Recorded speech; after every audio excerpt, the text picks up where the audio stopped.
Hello, children. Are you ready for some cutting up and kikiing? Are you ready for a gay old time? Well, I hope you are, because now it's time for Hey Qween with your host, Jonny McGovern. Hey Qween, come on and spill the tea. Hey Qween, it's just a good old-fashioned kiki. Hey Qween, we're cutting up with Jonny. Hey, hey, hey, hey, hey. Hey Qween. We are back. This next lady is not only like my talk show daughter, but I feel like she's my sister from another mister. It's the one and only Soju. 안녕하세요. Hi. Hey, Qween. Thank you for having me guys.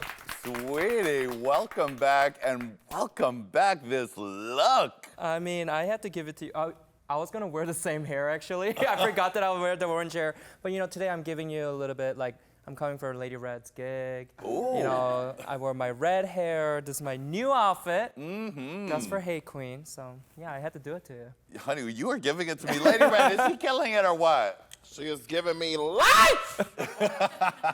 You're like redheaded sisters. I mean, I am into the gig, honey. Let's go, honey. I need more curves. That's what I need. Oh, yeah, well, I got that too. It's called chicken, you know, good stuff. I'm jealous. After this, we need to go get Korean fried chicken. Oh, that sounds so good. I heard they fried at the table. I'm so glad that you told me. I'm waiting to see the Korean restaurant where they pull out a gigantic fryer and do it right in front of you. Lady Red's dream. That's a business idea. That's a business idea. Now, sweetie, before we get into anything else, we got to talk about that Soju glow up. Did I have a glow up? Yeah, or did you have a glow up? Are you kidding me? I mean, you always look good, but when it came time for you to make your big debut on a national platform, when those promo photos came out, you were giving me something a little more snatched than normal. I feel like even when I was filming, I was still such a baby queen. And then it was like a year almost, like when we were announced. So like I had a lot of time to, you know, work on my craft. And you know, I already knew that I didn't do that well on the season. So I was like, I need to make sure that I make an impact in my first promo. And I did what I had to do. Yeah. And I did it. People loved it. You Some did? people loved it. Yeah. Well, so what was that? So when you got home, you were like, okay, let me hit the gym, let me change my diet. What was that process? Honestly, well, like I came home, I didn't go out. I only went out at nighttime. And like I didn't go out like to clubs or anything. I only hung out with my straight friends because they weren't gonna ask me questions. The reason I lost so much weight, I actually lost 50 pounds. Wow. Within like maybe a few months. And honestly, it was like I needed to control something. I felt like I had no control in how I was gonna be edited, how I was gonna be shown to, you know, the nation. And I was like, this is the only thing I can control right now. So I got a little obsessed with the whole dieting and working out. And that's all I focused on, and it kept me busy. Yeah. Yeah. And then how about creating, when, again, you have that whole year to know, I'm gonna hit the road, I'm gonna be in front of so many people. Yeah. Were you having outfits made? Were you getting your looks together? Well, I didn't make any new outfits because I didn't get to wear any of the outfits. Right. So I was like, right. Yeah, you had your whole collection. So I didn't have to worry about that. But the thing that I really focused on was, okay, what is my brand? And I knew that every drag queen that I talked to from Drag Race, they told me like, branding is everything. You have to know your brand, and the work comes in after the show, you know? So I was like, okay, I know that I love to do everything, but I really need to focus on the whole K-pop thing because that's where my passion is and where my love is. So yeah, like focusing on my branding was what I, you know, spent time. The K-pop movement, the Soul Train, it's such a genius idea. Thank you. Because, you know, you got that burst of fame from Drag Race, but you were able to really tap into an audience that is growing like crazy in America, and get the most important thing, which is a gig that you control, Yeah. that you can travel around the country with. Yeah. Tell me about the creation of that. Well, I started doing my K-pop party Seoul Train. It's like Seoul Train, but Seoul. Yeah. Yes. And Seoul is the capital of Korea. K-pop was always big in my life, but when I realized that it was becoming big in America, I was like, oh my God, like I can make this also my job, you know? And I knew that I wasn't gonna get all the big gigs. I knew that I was, like a lot of the club promoters, they knew that I went home first before, you know, anything happened. So, you know, when they find out, they like to, you know, be a little bit Shady, right? Because they're trying to save their coins for the Right. girls they heard did better. Right. You can't even do the pretend where you can pull a stunt on them and my be like, I gosh. did so well. Yeah, I mean, like having the platform that I already had before. Right. Everybody wanted to know how well I did.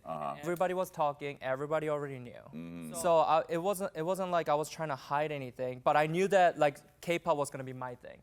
So now that I do my parties and stuff, the promoters that are booking me, like they're booking me for these parties, and they, you know, it's a whole new crowd of people that are coming into their clubs. So they love it, and they're like so happy when they, you know, have me come in and stuff. So it's really been like my life savior. Yeah, because K-pop is really exploding. Yeah. And you're right there at the front of it. No one else is doing it.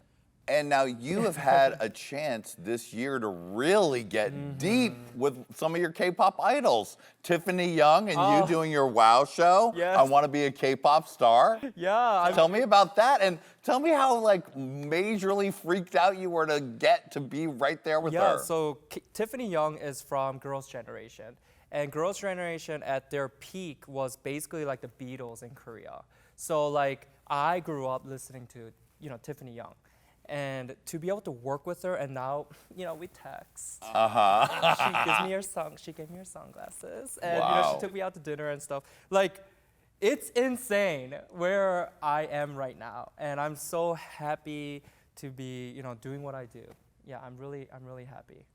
Now you still have Shot with Soju. Yes. And actually the last season was here produced by Hey Qween TV. Yes, that was such an experience. Yeah. And I'm so honored, you know, that my dad provided me with the space and the staff and everything. Like I never thought I would be able to experience something like that. And you know, on that last season of Shot with Soju, you did sneak in all the season 11 girls, and even I didn't really recognize each of them on the set because they were out of drag, some of them.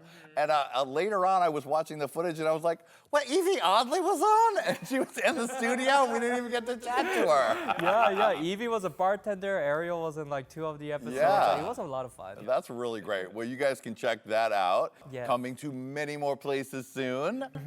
Well, now, sweetie, it is time for us to go back in the time machine. Oh my goodness. Coming from. Wow. We're here in Korea, where little Soju was born. Little Soju, I like that. That's my new rapper name. Little Soju. Little I like Soju. it. Lady Red, do you want to do a rap album with Soju? Big Red and Lil Soju? Oh yeah. You. Now, what do you remember from your early years in Korea? What was life like? I remember a lot. My dad was in the army. He was a military captain, and I was 9 years old when I moved to America. So like I try to, when you move from a different country, you try to cherish those like memories, you know. So I have a lot of pictures. I remember I lived in the countryside for most of my time. And being in the army base, we had like these like 10 feet tall concrete walls around my town. I sound like I was like from like the jungles or something. Little Soju of the wild, running through the wilds of Korea. I wasn't a city boy, that's for sure. Like I was the country boy. I loved being outside, like doing, you know, just fun things. And now, were you speaking Korean at that time? Or you so all Korean, all those I all didn't those know years? any English. So when you moved to Iowa, that is not Korea, sweetie. Iowa is a big difference. What was that transition like? Not even Iowa City. It was Cedar Rapids, Iowa. Ooh, girl. Yeah, and it was hard because there were no Koreans. I definitely still watched I remember getting cassette tapes to watch, Korean shows and listen to Korean music and stuff because I missed it so much. They had a Vietnamese store in the town, and that was about it for the Asian experience. Wow. Now, what about martial arts? You started martial arts pretty young. You are a master black belt. 5th degree. Honey, I don't think anybody knows. I didn't know that until today. Yeah. I don't think the audience knows. Tell me about when you started that. 2 years old. So my dad was a military captain, but he's in Korea. He's also a taekwondo professor. He was a national player in Korea. So I'm really thankful for having martial arts in my life. Yeah. And not all family discipline their kids. You know what I mean? And some kids go into life not having this strong foundation, and that can be difficult. So I think that's why I started teaching taekwondo, and especially to special needs children. That's most of my life. Like I taught taekwondo to special needs children. Wow. And that's why I did what I did. I was like, this is my life. And then I found drag. Hey Queens, thanks for watching. For part 2 of this interview, click here. For more Hey Queen fabulousness, click here. And of course, don't forget to subscribe.